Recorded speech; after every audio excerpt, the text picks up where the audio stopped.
तदेव लग्नं सुदिनं तदेव ताराबलं चन्द्रबलं तदेव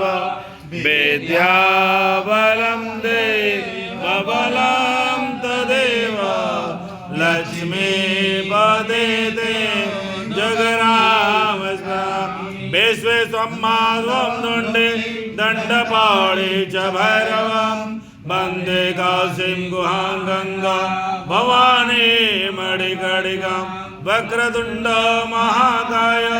कोटिसूर्य समप्रभा निर्विघ्नं कुरु मे देव सर्वकार्येषु सर्वदा विनायकं गुरुर्भानु ब्रह्म विष्णु महेश्वरा सरस्वतीं ब्रह्मयादौ धर्म कामार्थ सिद्ध श्रीमन् महागणाधिपतये नमः।